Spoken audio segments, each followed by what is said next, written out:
Qué gusto, ¿cómo están? Aquí estamos desde mi oficina transmitiendo una pequeña reflexión. Espero que se encuentren bien. Acompáñenme por un momento en sus Biblias a Proverbios capítulo 28, el verso 13. Dice la palabra: el que encubre sus pecados no prosperará, mas el que los confiesa y se aparta, dice, alcanzará misericordia. Miren, cuando nosotros venimos al conocimiento de la verdad, ¿sí? Y nos identificamos con Jesús siendo cristianos, el pecado no debe ser encubierto por usted ni por mí, sino más bien debe de ser confesado y también debe ser separado de nuestra vida, ¿sí?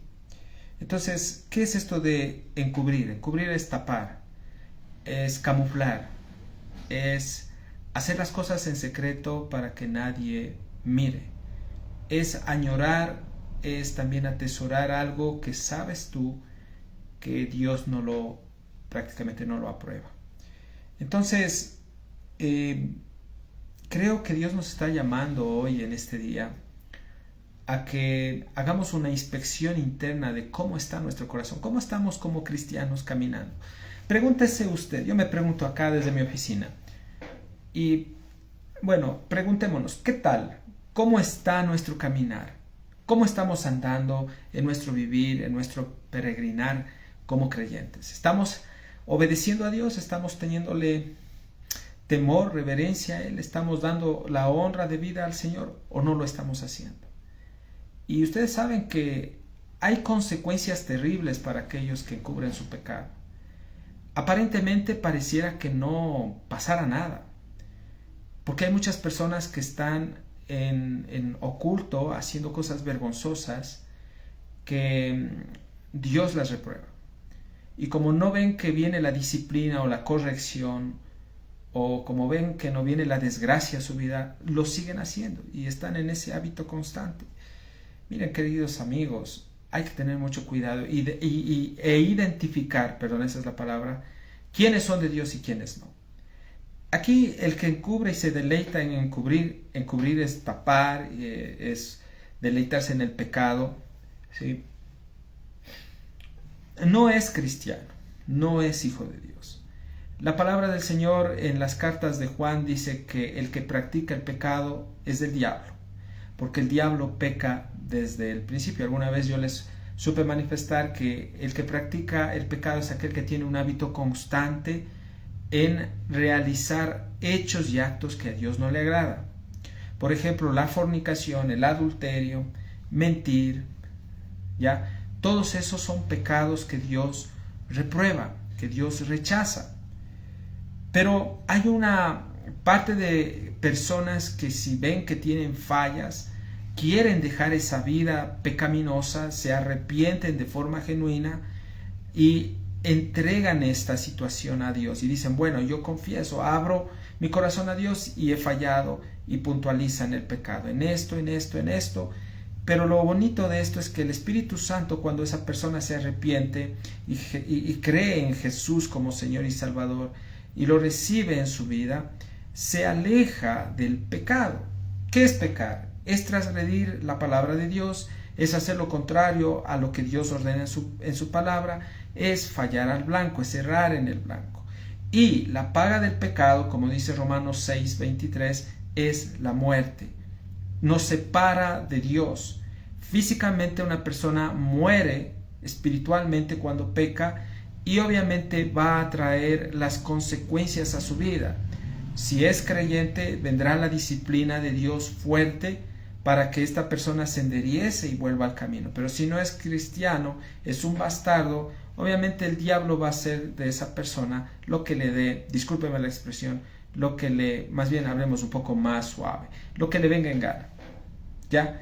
Entonces aquí dice, más el que confiesa sus pecados y se aparta, alcanzará misericordia. Entonces, yo creo que hay un antídoto para poder ver nuestra condición miserable y deplorable, y yo creo que es tomar la palabra de Dios Y ella, queridos hermanos, nos expone, nos saca a la luz toda la suciedad y toda la escoria, perdón si uso estas expresiones que son muy fuertes, todo lo oscuro que es el pecado, y nos hace ver en qué estamos fallando a Dios para dejar eso, arrepentirnos y lanzarnos a una nueva vida de obediencia. Hay un proceso que el creyente experimenta todos los días, el verdadero creyente, y es la santificación. Pero Dios nos ha dado también esta herramienta, hablemos así como un instrumento para poder limpiarnos todos los días, y es la palabra de Dios. Yo quiero que me acompañen por un momento en el Nuevo Testamento. Vámonos al Evangelio de San Juan, capítulo 17, verso 17. Mire lo que dice el Señor aquí, dice: santifícalos en tu verdad, tu palabra es verdad. Entonces, la palabra santificación es separación. Todos los días cuando nosotros tenemos contacto con la palabra de Dios, la palabra empieza a limpiar, empieza a separar, a hacer un diacrino. El diacrino es una terminología griega que quiere decir separar lo correcto de lo incorrecto.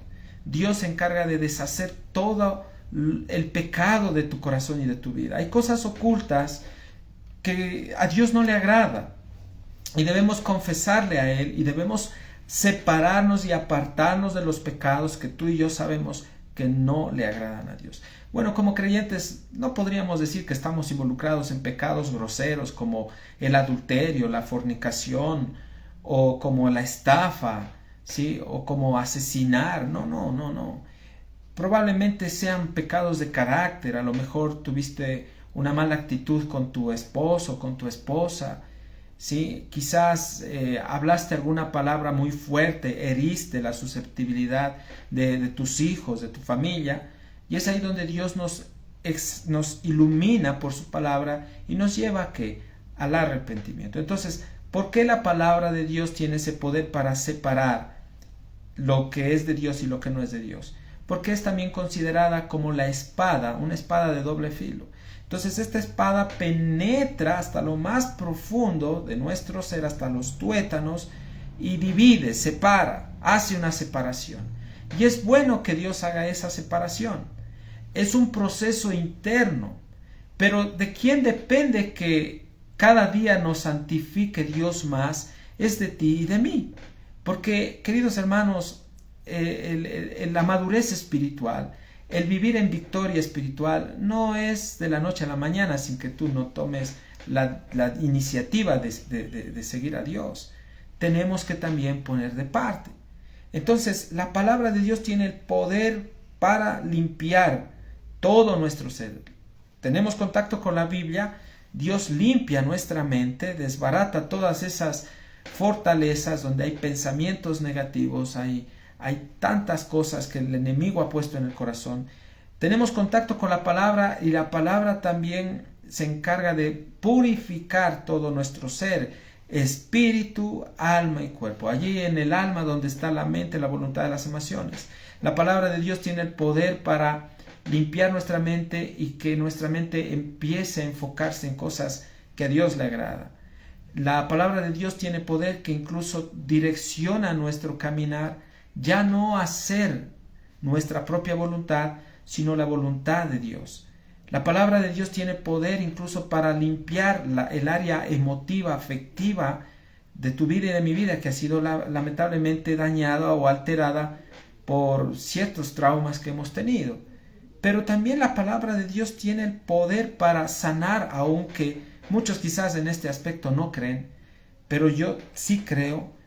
Tiene poder para sanar y limpiar aún nuestros cuerpos. Es decir, la palabra de Dios tiene poder para sanar enfermedades.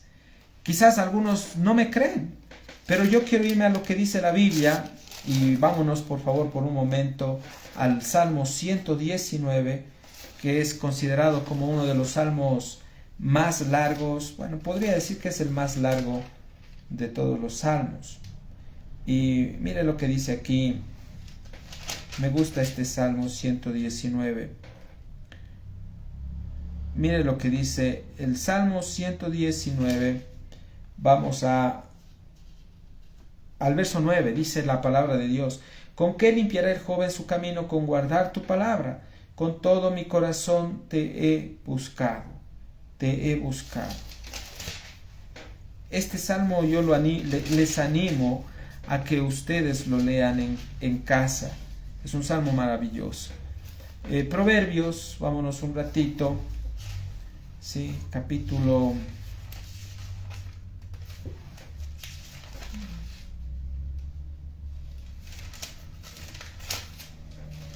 A ver, vámonos a Proverbios. Yo tenía el texto de Proverbios, quería compartirles, donde dice que la palabra de Dios es medicina. No recuerdo muy bien, pero bueno, si bien es cierto, el Señor nos habla y nos dice que la palabra de Dios es medicina. Y yo estoy convencido que sí, es así. La palabra de Dios tiene poder para sanar. Es decir, todo nuestro ser es restablecido y es curado. Y volviendo al texto inicial, el verso 13 entonces dice del capítulo 28 de Proverbios, dice: el que encubre su pecado no prosperará, más el que los confiese y se aparta, ese alcanzará misericordia. Dice: bienaventurado el hombre que siempre teme a Dios. Querido amigo y hermano, es necesario vivir una vida de temor delante de Dios, no de apariencia, no de hipocresía. Dios no le gusta que tú y yo seamos hipócritas. El Señor va a descubrir el pecado tarde o temprano, y si no nos apartamos y no confesamos nuestras faltas, Dios va a avergonzarnos. El Señor incluso nos va a hacer, como les digo, pasar vergüenza. Es necesario ahora, en este tiempo, confesar nuestras faltas y volvernos a Dios. Y lo más grave de todo esto es que si el hombre encubre o sigue tapando su pecado, ¿sí?, llegará un punto que cuando esta persona muere se va a encontrar con la triste realidad de que puede incluso ir al infierno. Queridos amigos y hermanos, a Dios nadie le puede engañar, nadie le puede mentir. Todas las cosas que se hacen en secreto, todo tarde o temprano sale a la luz. Y es por eso que yo les pido que descansemos, si estamos viviendo una vida de obediencia, descansemos en la presencia de Dios, que Él se encargará, queridos hermanos, de sacar a la luz todo lo que las personas que te están haciendo daño a ti y a mí, amados hermanos, lo están haciendo en secreto. Pueden ser en tu trabajo, pueden ser en la universidad, puede ser aún en el círculo familiar o donde quiera que te encuentres. Entendamos que Dios cuida a sus hijos, pero nosotros también debemos vivir una vida de obediencia, alejados y apartados del pecado. Quiero dejarles con esta reflexión y pues sí, le damos gracias a Dios por este hermoso día. Soy su amigo Gabriel, que tengan una excelente tarde.